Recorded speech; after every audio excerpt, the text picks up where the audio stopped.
안녕하세요. 이번에 쏘가서 집을 산 사람들의 인생이 거의 끝났다고 보여집니다. 폭락, 폭등을 말하는 사람들은 거의 대부분이 사기꾼입니다. 지난 몇 년간 신고가는 가짜였습니다. 사기였습니다. 이제 앞으로 MZ세대들의 고독사, 그리고 하우스포 이야기들이 온갖 다큐, 시사 프로에 나올 것입니다. 원래 진실은 뻔하고 당연한 법입니다. 그동안에 사기가 되게 많았습니다. 청약에서 5억 벌었습니다. 7억짜리 아파트 분양받았더니 7억을 벌었습니다. 이런 얘기들이 되게 많았습니다. 그런데 그게 서서히 가짜임이 드러나고 있습니다. 왜입니까? 20억짜리 집이 17억, 18억에 거래됐다고 하는데 불과 몇 년 전만 해도 그 지역의 아파트 가격이 5억, 6억이었습니다. 사실상 4배 뻥튀기 시켜놓고 9억, 10억짜리 아파트 분양한다면서 시세보다 반값이라고 엄청 떠들어댔죠. 애시당초에 시중 가격 자체를 3, 4배로 뻥튀기 해놓고 분양가격 싼 것처럼 보이게끔 했던 착시효과였죠. 근데 이제 지금 말하는 호가가 너무 높아져 있는 거죠. 올려도 정도껏 올렸어야 되는데 너무 감당 못할 수준을 올려놔서 사람들이 아예 집을 사야겠다라고 하는 그런 의지나 생각 자체가 사라져버리게 만들었죠. 이제 어떻게 됩니까? 이제 무리하게 빚진 사람들 그냥 아파트 분양받고 프리미엄 받고 팔거나 아니면 입주할 시점에 전세금 올려가지고 전세금 받아가지고 잔금 치르려고 했던 사람들이 입주가 안 되면서 서서히 머리가 아파지기 시작하는 거죠. 나중에 이러다가는 마이너스 P, 그러니까 분양받은 금액보다 좀 더 싸게 몇천만 원 손해보고 내놓은 일도 생길 것 같다라는 거죠. 이게 한번 그러기 시작하면 사람들이 분양 가격보다 싸네? 사야지 하고 뛰어드는 게 아니라 되려 사람들이 더 외면하고 더 관심을 안 갖는 거죠. 그렇게 되면 점점 더 악순환으로 입주가 안 되고 대금을 완납 못하고 체납하고 또 넘어가고 온갖 이제 소용돌이들이 벌어지는 거죠. 그동안에 전문가라고 하는 이들이 나와가지고 집값이 오른다, 하반기에 집값이 어떻습니다라고 얘기했는데 그 얘기가 상당수가 다 거짓말이었고 가짜였죠. 코로나 팬데믹 때문에 2020년에 코로나가 터지면서 갑자기 부동산 시장 관련해서 이전 문재인 정부 때에 집값이 못 내려가게끔 그 부동산 시장에 사기와 조작과 담합을 벌리는 온갖 쓰레기 같은 그 기득권들이 그 세력들이 폐악질을 하는 것들을 눈 감아줬죠. 그 때문에 지금 현재까지 빚은 빚대로 더 늘어나고 2020년, 21년 연끌에서 사기당해서 걸려든 2030들이 이번에 되게 힘들어지는 거죠. 건설사의 앞잡이들이 대거 나와가지고 가짜 자기의 욕심만 챙기는 수작들을 한 거죠. 그래서 많은 사람들의 돈을 다 빼앗은 거다라고 봐야 되는 거죠. 그들은 그렇게 사기치는 게 그들의 직업입니다. 그들의 말에 넘어가서는 안 됐던 거죠. 근데 이미 2030들이 상당수가 걸려 들어갔고 앞으로 노예로 전락해서 살게 될 예약이 되어 있는 거죠. 어쩌면 그 중에서 일부는 자살하고 뛰어낼 수도 있고 또 어떤 이들은 또 소리 소문 없이 사라질 수도 있는 거고요. 대다수는 노예로 전락해서 미친 듯이 투잡수리자 포잡하면서 허덕이면서 살게 되는 거죠. 앞으로 우리네 일상이 많이 끔찍해질 것이다라고 봐야 됩니다. 왜냐?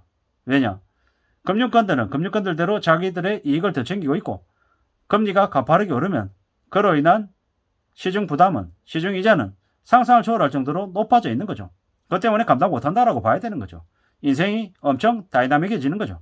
돈 없이 하루하루 촉박하게 쫓기면 어떤 모습이겠습니까? 그냥 영화에서 나오는 스릴감 넘치는 일상이 되는 거죠. 그런데 우리가 사는 삶이 그렇게 스릴 넘치면 어떻게 됩니까?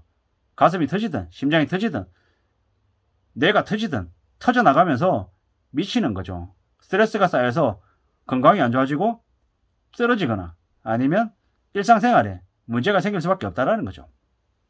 지금은 남들처럼 남의 말 듣고 함부로 흥분하면 안 되는 거죠. 흥분하지 않고 최대한 진지하게, 진중하게, 착실하게 조용히 살 공리를 해야 됩니다. 그래야지만이 삶을 지켜나갈 수 있다는 거죠. 검소하게 살아야 됩니다. 부치 없이 살아야 됩니다. 그래야 중간은 갈 수 있다는 말씀을 드립니다. 자본주의 사회에서는 빚쟁이가 가장 비참합니다. 빚쟁이가 되면 몸도 팔아야 되고 피도 팔아야 되고 원하는 것들 다 내줘야 됩니다. 자존심 따위는 부릴 수 없습니다. 빚쟁이한테 자존심이 어디 있습니까? 무릎 꿇으라면 무릎 꿇어야 되고 그냥 온갖 힘들고 수고스럽고 번거롭고 남들이 끓여야 하는 모든 일들을 다 떠안아서 하게 됩니다. 그렇게 해도 제대로 된 대접이나 급여를 받지 못합니다. 그냥 걸려든 샌드백 신세가 되는 거죠.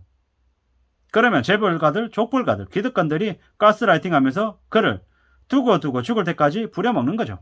앞으로 은퇴 나이가 70세, 75세 정년이 사라지기도 할 것 같습니다. 왜냐? 왜 그러겠습니까? 국민연금 75세까지 주게 하고 주담대 40년, 50년 늘려가지고 오래오래 일하게 만드는 거죠. 그렇게 해서 결국 부족한 노동을 채우고 노동력을 메꾸고 국민연금을 최대한 일한다라는 이유로 나중에 주고 그러면은 기득권들 입장에서는 그냥 논하는 거죠. 이런 일대로 시키고 연금은 연금대로 나중에 줘도 돼서 손해 안 보는 거죠. 그리고 쌓여있는 국민연금을 가지고 자기들끼리 대해먹는 온갖 개수작을 부릴 거다라고 봐야 되는 거죠. 앞으로는 함부로 대한민국 정부의 말도 믿어서도 안 되고 기업의 말도 믿어서도 안 되고 제 말도 믿어서도 안 되고 유튜브의 말도 마찬가지 많은 사람들의 말을 의심하면서 직접 확인하면서 챙겨야 될 것 같습니다. 왜냐? 자기 자신 말고 나머지는 아무도 자신의 인생에 책임을 지지 않습니다. 나 몰라라고 그냥 방치해버리는 거죠. 그렇기 때문에 어떻게든 자기 스스로 책임지고 준비하고 대비하면서 살아야겠습니다. 몸도 건강하게 만들어야 되고 부채도 없어야 되고 저축도 해야 되고 자신의 분야에서 정말 성실하게 착실하게 지내서 생업을 잘 갖춰놔야 됩니다.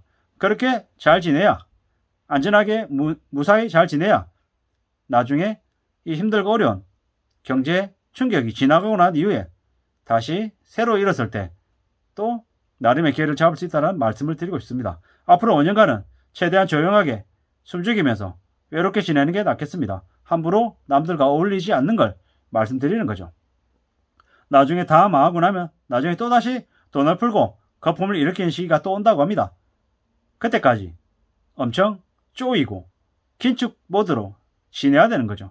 그래야 이번 대청소 기간에 같이 썰려나가지 않는다라는 말씀을 드리는 겁니다.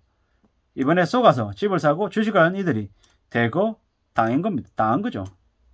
경제적인 자유를 부르는 놈 중에 사기꾼 아닌 놈이 없다라고 보면 맞습니다. 앞으로 제일 인기 없는 짓을 해야 합니다. 욕심을 부리지 말아야 됩니다. 수백만 명이 길거리에 내몰려도 조용히 착실히 지내야 된다라는 거죠. 지금은 어떻게든 현금을 지키고 직장을 고수해야 됩니다. 사수해야 됩니다. 함부로 나가서 창업하겠다, 일을 벌려보겠다라고 마음먹어서는 안 되겠다라는 거죠.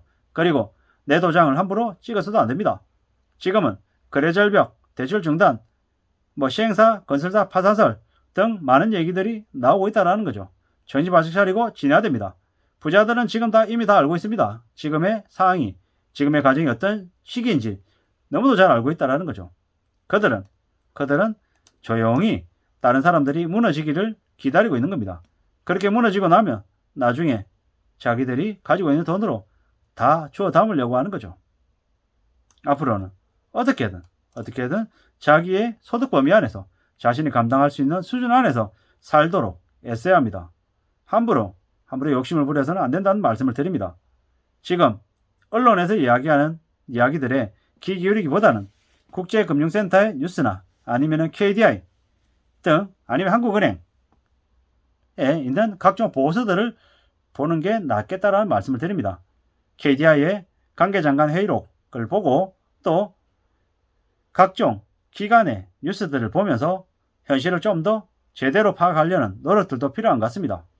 국제금융센터 이렇게 회원가입 해놓으면 레터 이렇게 받는 걸 해놓으면 이메일로 계속 옵니다. 그런 내용들만 봐도 그래도 세상이 어떻게 흘러가는지는 이해할 수 있을 것 같습니다.